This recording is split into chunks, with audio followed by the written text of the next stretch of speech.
Federal workers now sounding the alarm over privacy concerns, and a new lawsuit now claims the Trump administration has set up an email distribution system for the entire federal workforce. So they're now concerned about what this means for workers' private data. The lawsuit accuses the U.S. Office of Personnel Management of failing to be able to do an assessment required by federal law to mitigate any privacy risks and how the new system is collecting data of federal employees. And joining us now to talk about this, Chief Legal Analyst Clive Rhodes. Kind of walk us through this lawsuit, because this is a lot. I mean, with change, we know lawsuits come, but with this one in particular, there's privacy concerns. This is attempting to implement, again, a number of private sector, a lot of public, publicly traded company sector type of things, and not federal government type of things.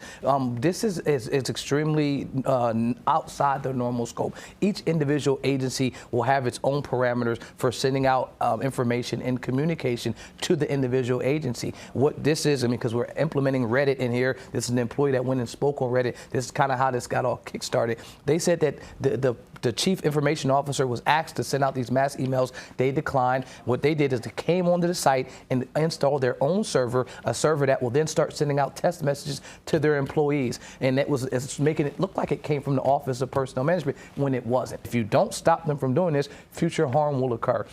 Two things which I clearly agree with, but this goes back to government doesn't work like this. There are rules in place so things like this don't happen, so that you're not exposing the hundreds of thousands of government employees to unneeded exposure by creating and implementing a new system that hasn't been properly vetted. What I feel like there's some concerns here that you're violating my rights.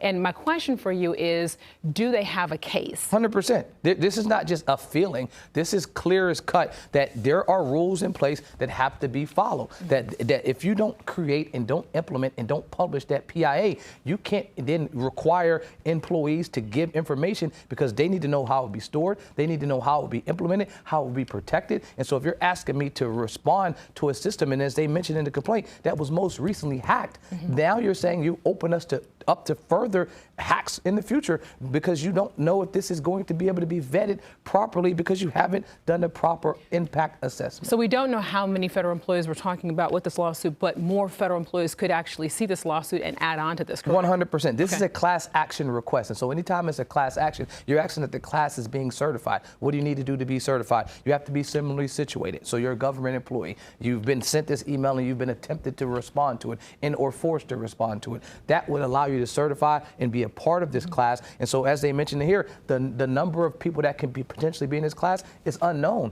because first you'd have to know how many people received the email, how many folks responded to it or didn't respond to it. Those are the things that would allow you to be in the class and ultimately being a government employee. So right now there could be unlimited amount of plaintiffs. Right now you have the folks that were in the Office of Personnel Management that were affected by this, but it will be any government employee that received this email and hit enter and respond, because all they were asking you to do was say, yes, I respond to this message, which is a violation because they did not do what they needed to do before they can implement. All right, lastly, how do you see this playing out? I don't know. This is the weird place that we're in right now. This isn't something that's like an agency making rules. This is law. So you would assume that they have to follow these things that are in place, because they're there to prevent future hacks. They're there to prevent, agencies doing anything they want to do. Now, how do I see a court making them do that? You would think that there's precedent here and that the court would say, I have to go ahead and follow it.